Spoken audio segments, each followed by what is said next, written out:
Jadi Lama. perjanjian lama 66 kitab ya? Sudah selesai. Udah selesai ya? Ya, sudah selesai. Sama waktu itu bukan 66, tetapi lebih ikut Deuterokanonika. Oh, termasuk Deuterokanonika. Karena Deuterokanonika itu ada di Septuagint. Naskah-naskah lain ada menggunakan Yunani. Tapi Yunaninya Yunani apa? Di zaman Tuhan Yesus itu pakai Yunani Koine. Yunani yang kuno. Beda bahasanya dengan orang Yunani sekarang, itu beda. Kalian tuh mengurangi Alkitab. Ya, kalian juga tidak akan mengambil bagian dalam pohon kehidupan. Nah, mereka lupa bahwa Alkitab itu awalnya Wahyu itu tidak ikut dalam kanon. Jadi kalau mau baca Alkitab, karena Alkitab itu sejarah. Sekali lagi saya katakan sejarah. Bukan dongeng, bukan karangan atau apa, enggak. Itu sejarah. Iya, dia itu bukan novel. Itu sejarah.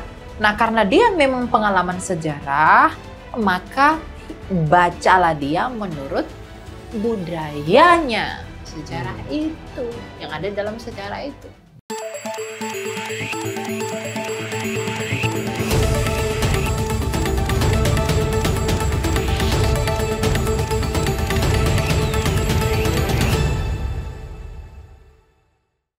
Nah, bicara masalah pengkanonan nih, El, ya. Kita masuk ke pengkanonan ya. Jadi dasarnya apa? Ya kan, maksudnya ini kan bapak-bapak gereja kan ngumpul nih, rapat nih kan, lagi rapat, terus mereka berdiskusi, ya kan, maksudnya dasarnya apa? Mereka memilih, contoh, Markus kita masukin ke sini, surat Paulus kita masukin ke sini, yang perjanjian lama, ya, kitab Nehemia, kitab Esra kita masukin. Maksudnya dasarnya tuh apa? Yang lain, yang satu diterima, yang lain dibuang gitu loh. Oke. Perjanjian lama tadi udah selesai ya. Jadi perjanjian lama karena memang udah tadi kita bacakan di Ezra sama di Nehemia. Ezra sendiri yang diminta untuk menulis. Jadi itu tradisinya mereka. Udah ditulis, sudah selesai, udah lengkap. Terjemahkan ke Septuaginta. Jadi sudah selesai. Jadi perjanjian lama 66 kitab ya? Sudah selesai. Udah selesai ya? Ya, sudah selesai. Sama waktu itu bukan 66, tetapi lebih ikut Deuterokanonika. Oh, termasuk Deuterokanonika. Karena Deuterokanonika itu ada di Septuagint. Ada ya malah ya? Ada di Septuagint. Kenapa Protestan tidak menggunakan Deuterokanonika? Karena kita mengikuti kanonnya orang Yahudi. Mereka membuang Deuterokanonika karena mereka mengatakan bahwa Deuterokanonika itu nggak ada Ibrani-nya. Jadi dari benar-benar pure Yunani. Iya, ada Yunani, nggak ada Ibraninya. Makanya mereka nggak terima. Padahal mereka lupa bahwa sebenarnya di dalam Septuaginta itu ya memang berbahasa Yunani. Dan itu naskah yang paling tua. Jadi kenapa orang Kristen Protestan itu tidak menggunakan Deuterokanonika di zamannya Protesnya Luther ya? Itu karena mohon maaf saya harus katakan, punya kebencian terhadap kekatolikan. Ada sejarah. Saya Protestan loh. Ya. Ada sejarah yang mendahului. Iya, ada rasa gitu. Lalu Deuterokanonika nggak dipakai. Makanya Alkitab yang saya pakai itu yang ada Deuterokanonikanya. Meskipun saya tidak percaya dengan dogma yang dilahirkan dari hal itu. Misalnya purgatori apa segala macam ya. Saya tidak percaya itu. Itu kan pilihan saya kan. Nah, tapi saya mengaku itu. Misalnya ketika kita tanya, adanya hari raya Hanukkah, hari raya terang. Itu dasarnya dari mana? Itu dari Deuterokanonika. Makanya Tuhan Yesus melakukan hari raya Hanukkah. Dia di serambinya Salomo. Makanya Tuhan Yesus pada hari raya Hanukkah berkatakan, akulah terang dunia. Karena dia lahir di hari Hanukkah. Hari raya terang. Makanya pada hari raya terang itu Tuhan Yesus berkata, akulah terang dunia. Lalu, di mana bait Allah itu, tabut perjanjian itu hilang, udah di mana? Itu Yeremia yang sembunyiin. Gitu loh. Ya meskipun saya memang tidak menerima dogma-dogma tertentu, dalam paham teman-teman dari orang Katolik dan Ortodoks, tapi saya menerima itu, gitu loh. Karena kanonnya jelas sebenarnya. Jadi di kanon Septuaginta itu ada Deuterokanonika, bukan tidak ada. Dihilangkannya Deuterokanonika itu ketika orang Yahudi membuat namanya kalau sini Yamnia. Jadi mereka kanon Ibrani khusus mereka. Oke. Itu tuh orang, makanya Protestan pakai itu, gitu ya. Oke. Ya. Nah, kembali tadi perjanjian lama sudah selesai. Ya, perjanjian baru. Septuaginta. Tapi saya penasaran, apakah terakhir dengan di masa sekarang ya berarti ya 100-200 tahun itu ada satu dua bukti lagi nggak sih yang memvalidasi dari sisi perjanjian lama? Ada bukti apakah bukti apa gitu yang baru-baru ditemukan gitu? Paling kalau bukti-bukti entah itu sejarah atau naskah atau apa? Akhir-akhir itu kemarin pernah ditemukan naskah Qumran. Qumran. Nah, Dead Sea Scroll itu. Ya. Itu memang, dan yang paling unik, Dead Sea Scroll itu lebih berpihak kepada Septuaginta. Oh. Unik kan? Dia lebih berpihak kepada Septuaginta. Ini artinya kalau misalnya teman-teman Yudaisme atau teman-teman umat ketujuh itu mengatakan, oh kalian tuh mengobrak-abrik Alkitab, mengubah-ubah Alkitab. Look at this. Itu naskah yang bukan punya orang Kristen. Ditemukan, nah inilah cara Tuhan tuh memelihara kitab sucinya. Makanya Tuhan tuh butuh kesabaran kita. Untuk menunjukkan ada waktunya akan kubuktikan. Penemuan naskah-naskah Laut Mati itu lebih berpihak kepada Septuaginta daripada ke naskah Masorah yang ada di 9-10. Makanya itu kan geger dulu penemuannya. Nanti sampai di Israel kita juga diajak ke sana tuh. Ya. Ada museumnya. Ada museumnya, iya, gitu. Jadi bisa dilihat bukti fisiknya lah segala macam untuk hal itu. Nah, untuk perjanjian baru apa dasarnya? Betul dia. Kalau di perjanjian lama tadi dasarnya jelas, mereka ketat, tulis apa segala macam, itu selesai. Perjanjian baru apa dasarnya? Penulisnya. Dari si penulisnya, rasul-rasulnya. Pasti. Apakah penulisnya itu punya hubungan langsung dengan Kristus atau minimal dengan murid-muridnya Kristus atau enggak? Dengan rasul. Ini yang pertama nih. Itu yang pertama. Itu yang pertama. Yang kedua, isinya. Oke. Misalnya Injil Thomas. Injil Thomas mengatakan. Padahal Thomas itu kan kalau dari Elia itu bilang, mengatasnamakan Thomas aja. Bukan Thomas murid Yesus. Bukan Thomas murid Yesus. Injil Maria, Injil Filipus itu kan mengatasnamakan. Karena orang di sana namanya ya sama-sama semua ya. Nah, misalnya Injil Thomas mengatakan kalau seorang perempuan mau masuk surga, harus jadi laki-laki dulu. Itu kan nggak kanon. Bertentangan dengan pengajaran Tuhan Yesus. Bertentangan dengan pengajaran Rasul. Buang. Injil Maria juga, Injil Filipus juga. Misalnya ada yang mengatakan, Yesus buat burung-burung dari tanah liat apa segala. Karena kan waktu pengkanonan itu, yang maksudnya gue ngebayanginnya, Ele. Waktu pengkanonan itu kan bapak-bapak gereja gitu kan berkumpul, kemudian mereka berkutat, berdiskusi, itu kan pasti keras banget tuh. Iya kan? Untuk yang ini masuk, yang ini enggak masuk ya. Nah, ya tadi ya standarnya itu adalah yang pertama penulisnya, yang kedua isinya. Lanjut ya. Terus jadi yang pertama itu penulisnya harus diketahui jelas siapa. Yang kedua itu isinya. Nah, kemudian yang ketiga itu bahasanya. Misalnya Injil Barnabas. Wah. Puji Tuhan, Injil Barnabas membuktikan nabi kami adalah nabi. Misalnya begitu. Sekarang kita tanya, Injil Barnabas ini ditulis dalam bahasa apa? Bahasa Spanyol. Di zamannya Yesus pakai bahasa Spanyol nggak? Enggak. Yang paling kuat kan kita tahu apa kan? Bagus bukan pakai bahasa Arab, bro ya. Waduh. Kan begitu. Lebih bingung lagi. Di zamannya lalu naskah-naskah lain ada yang menggunakan Yunani. Tapi Yunaninya Yunani apa? Di zaman Tuhan Yesus itu pakai Yunani koine. Yunani yang kuno. Beda bahasanya dengan orang Yunani sekarang, itu beda. Jadi bisa diteliti gitu. Nah, dasar-dasar itu bapak-bapak gereja pasti tahu. Karena bapak-bapak gereja adalah penerus dari bapak-bapak apostolik. Bapak-bapak apostolik adalah penerus dari rasul. Rasul adalah penerus Kristus. Kan mereka sensitif untuk hal-hal seperti itu.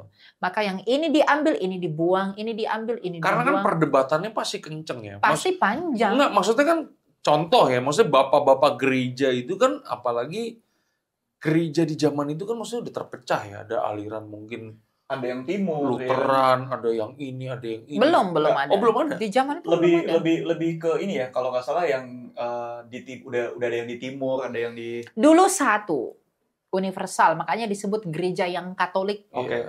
Katolik di situ bukan Roma ya.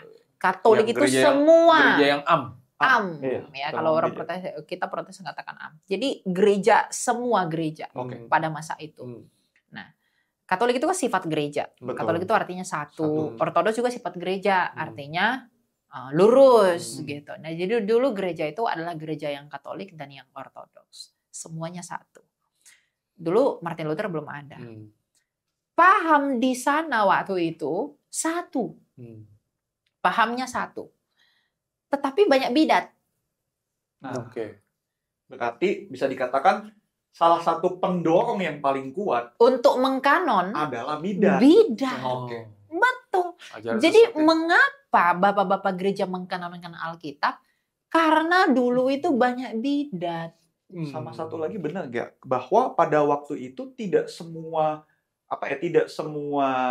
bapak-bapak gereja memegang catatan-catatan langsung. Jadi misalnya mungkin saya pegang Matius dan Markus, mungkin bapak gereja yang di Antioquia cuma pegang Lukas punya. Makanya mereka saling mengcopy, mengkirim.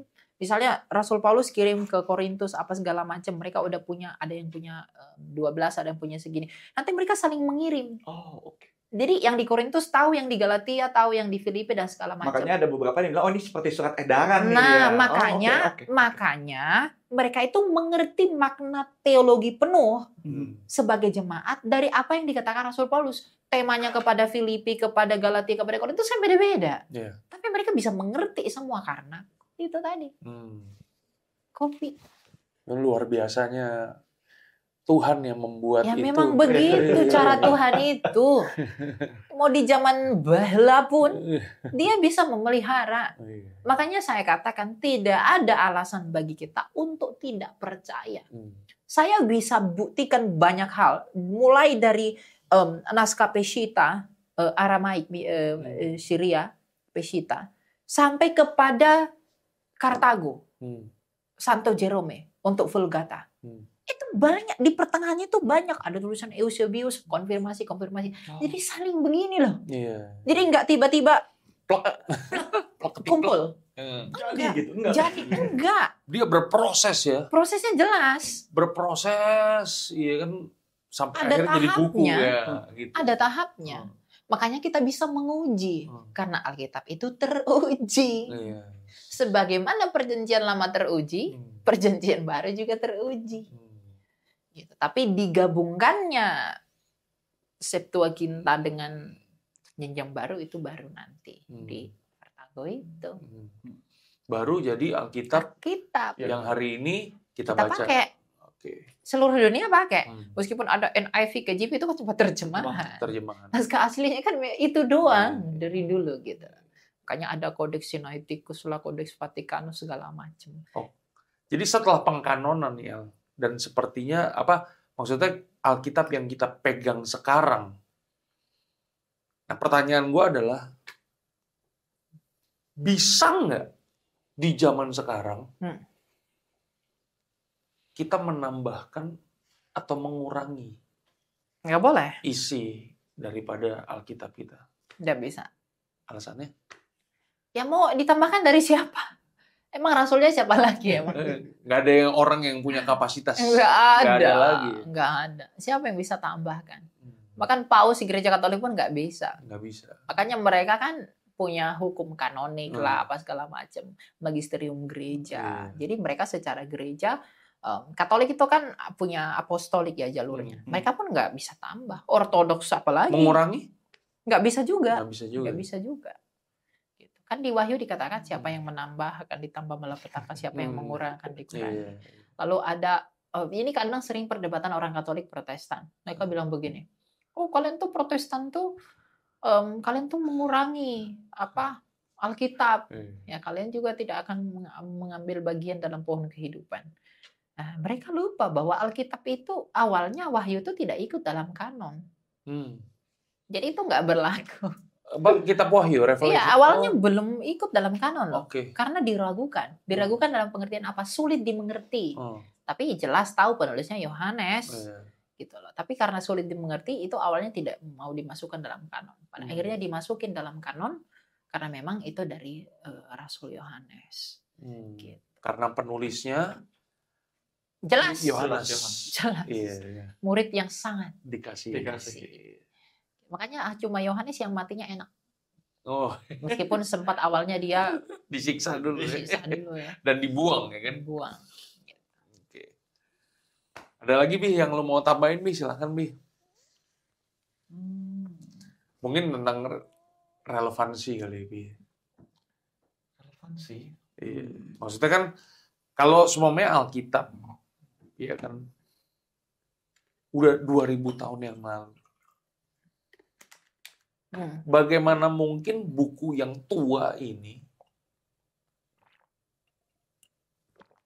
relevan dengan kehidupan kita di zaman sekarang?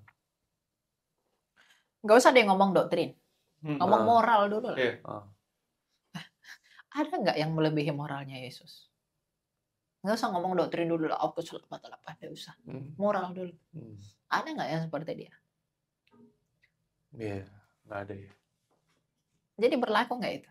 Jadi patronnya, teladannya itu ya? Ya iya dong. Sepanjang segala masa berlaku. Tidak terbantah. Nggak bisa. Dari sisi moral. Moral. Berarti bisa nggak kalau Alkitab kita disebut sebagai kitab moral? Memang sangat bermoral. Dan tidak hanya moral. Dia itu menyelidiki apa yang menjadi penyebab masalah moral itu. Yang udah pernah kita bahas ya. Iya. Dosa. Iya. Kalau semuanya Alkitab kita sebut sebagai sebuah kitab moral, kenapa kita nggak campur dengan ajaran-ajaran lain yang bermoral juga? Kayak contoh, ya, Buddhis gitu kan. Buddhis kan juga mengajarkan kebaikan. Moral. Iya kan. Bahkan kadang-kadang ya kita ngelihat orang Buddhis kayaknya lebih bermoral daripada orang Kristen kan gitu kan. Ya dalam hal kebaikan, memberi dan gitu kan. Maksudnya kenapa kita juga kalau Alkitab adalah kitab moral ya kenapa kita juga nggak mempelajari kitab mereka gitu loh. Gimana tuh El? Ada dua orang. Oke. Bapak-bapak, katakanlah bapak A, bapak B. Lalu ada satu orang. Dia anaknya bapak A. Bapak B ini baik banget sama si A, sama si anak ini. Si bapak A ini juga baik banget. Dia ngajarkan, baik, kamu harus baik, ini juga baik. Yang bapaknya yang ini atau yang ini? Tetap yang A. Yes. Meskipun dia ngajarin moral, bapaknya tetap yang A. Orang tuanya tetap yang A. Dan ngajarin moral juga. Nah, masalahnya di dunia ini, semua orang ngajarin moral, semua orang ajarin harus begini, kebaikan segala macem. Karena kan banyak orang gara-gara, maksudnya, gue udah nggak perlu ke gereja lah. Udah lah, nggak usah agama-agama. Nggak perlu terlibat lah, ya kan. Yang penting gue berbuat baik aja kan gitu tuh. Moralnya gue jaga nih. Yang penting gue ngejahatin orang. Ya gitu ya. Koko udah punya anak kan? Udah. Namanya siapa? Ishak. Wah, Ishak. Ishak ya. Ini Abraham. Penurun perjanjian ya. Nah, Ishak nanti udah gede. Lalu misalnya Ishak ini udah gede, udah hebat segala macem, sukses dan segala macem. Lalu amit-amit ya, dia mengatakan dia tertut nggak bapak saya. Lalu dia melakukan banyak peran segala macam. Anda pasti mengasihi dia, apapun ya keadaannya. Yes. Tapi apakah semua hal dia yang dia lakukan yang baik itu berguna bagimu ketika ia tidak mengakuimu sebagai ayahnya? Itu gak berguna. Meskipun kamu mengasihi anak itu, tapi itu gak ada gunanya. Apa guna saya? Apalagi manfaat yang saya peroleh? Meskipun dia berbuat baik, tapi saya nggak diakui sebagai bapaknya. Allah itu pun begitu. Kamu mau berbuat baik sebanyak apapun, tapi kalau kamu tidak akui aku, itu tidak berguna bagi. Berguna. Sia-sia. Sia-sia. Kamu berbuat bagi kamu saja. Kamu tidak berbuat bagi kemuliaan namaku. Ada nggak orang yang tidak mengaku? Ada nggak orang yang berbuat baik tetapi tidak mengakui orang tuanya? Itu memuliakan orang tuanya. Gak mungkin. Kalau saya akui, oh dia adalah bapak saya. Lalu saya berbuat baik dan semuanya. Bukankah bapak saya akan dipermuliakan? Makanya Tuhan Yesus berkata, dalam hal inilah Bapakku dipermuliakan. Jadi kalau kita tercangkok pada pokok anggur itu, buah-buah kita akan mempermuliakan pokok anggur itu dan pengusaha pokok anggur itu kan. Pengusaha pokok anggur itu siapa? Sang Bapa. Gitu loh. Jadi kalau ada orang berkata, mari kita berbuat baik, berlomba-lomba baik, berlomba-lomba. Ya memang semua moral. Tapi satu hal yang mereka lupa. Ada nggak yang menyelesaikan penyebab masalah moral itu? Jadi Tuhan Yesus analoginya bagus. Komplit. Ya kan? Semua orang ajarin moral, berlomba-lomba baik-baik apa segala macam. Tapi ada nggak yang lunasi yang menyebabkan masalah moral? Nggak ada. Mereka cuma hanya sekedar berteori. Jadi misalnya begini, mereka tanpa menyelesaikan akarnya masalah. Mereka hanya berusaha membangun rumah di atas pasir. Tuhan Yesus buat pasir itu menjadi padat, menjadi batu. Itu karangnya. Terserah kamu mau bangun tinggi atau rendah. Kalau kamu tinggi, upahmu tinggi. Kalau kamu bangun rendah, tapi minimal kamu sudah teguh. Nah, orang di luar sana bangun rumah setinggi apapun, apa segala macam. Mau tinggi, perbuatan banyak sekali, tapi dasar pondasinya nggak kuat. Keras sih. Dahsyat, kan. Masih ada pertanyaan, Bi? Gue masih banyak nih. Dari lu dulu deh. Oke. Nah, gimana cara kita, ya kalau memang Alkitab kita itu adalah firman Allah, ya. Apa tadi? Logos, Rema dan Grafe. Oke, jadi itu perlu kita ngerti tuh ya, teman-teman semua ya. Nah, bagaimana kita bisa memahami kontradiksi di antara ayat-ayat itu, El? Kan pasti kan ada kontradiksi. Contoh, Yesus mengajarkan dalam doa Bapa kami, jangan bawa kami ke dalam pencobaan. Tetapi di sisi yang lain, kitab Yakobus yang notabene adalah saudara tirinya sendiri, kan menuliskan berbahagialah kalau kamu jatuh ke dalam berbagai-bagai pencobaan. Ini kan seakan-akan kontradiktif kan. Ya kan? Nah, bagaimana tuh cara kita bisa memahami ketika kita membaca dan merenungkan firman Tuhan, oh ternyata ini bukan kontradiksi, tapi ini sesuatu yang masih inline. Gimana tuh ya? Kalau saya tulis di sini angka 6, Anda melihat di sana angka berapa? 9. Begitu juga. Tuhan Yesus dengan Rasul memandang pencobaan itu sebagai apa dulu? Tuhan Yesus berkata dalam doa Bapa kami, janganlah membawa kami ke dalam pencobaan. Itu sebenarnya bukan berarti bahwa kita nggak bisa di dalam pencobaan. Tapi kita memohon sama Tuhan, kalau boleh, jangan izinkan kami di dalam pencobaan agar kami nggak jatuh. Itu konteksnya. Okay. Nah, kalau Rasul Yakobus, dia mengatakan bahwa kalau kamu sudah jatuh di dalam pencobaan, maka bertekunlah di dalam, karena Rasul Paulus bilang apa? Pencobaan-pencobaan yang kamu alami tidak melebihi kemampuanmu. Tuhan nggak pernah mencobai manusia. Dia menguji manusia. Jadi Rasul Yakobus mengatakan kalau kamu di dalam pencobaan berbahagialah kamu. Itu bukan nggak ada dasarnya. Ayub itu diuji Tuhan pada saat yang sama iblis mencobai dia. Iya nggak? Tuhan itu nggak pernah mencobai. Dia itu menguji. Ketika iblis mencobai Ayub, maka Tuhan menguji Ayub. Maka ketika kita pun dicobai oleh si jahat, makanya doa Tuhan Yesus jangan bawa kami ke dalam pencobaan. Artinya biar Tuhan jangan mengizinkan kita jatuh di dalam kuasa iblis. Tapi kalaupun kita diizinkan jatuh di dalam hal yang sama Tuhan menguji kita, maka kita percaya bahwa Tuhan tetap berkenan bagi kita karena itu tidak akan melebihi kemampuan kita. Itu hanya sudut pandang. Misalnya ketika Thomas berkata, engkau tahu segala sesuatu. Lalu dalam Alkitab di Injil Matius dikatakan anak manusia tidak tahu. Lalu hal ini dianggap menjadi kontradiksi. Ya akan menjadi kontradiksi kalau tidak belajar. Gitu loh. Anak di sana itu budaya. Contoh juga mungkin di dalam Injil Matius. Oh ya kan, Yesus berdoa kepada Bapaknya malam hari. Di Injil Lukas pagi-pagi benar. Oh, kan? Ya kan maksudnya ya, itu kalau kita beda. mau baca sekilas itu kan maksudnya pasti. Buat teman-teman kan pasti kok yang di sini kok malam-malam, yang di sini kok pagi-pagi. Ya kan?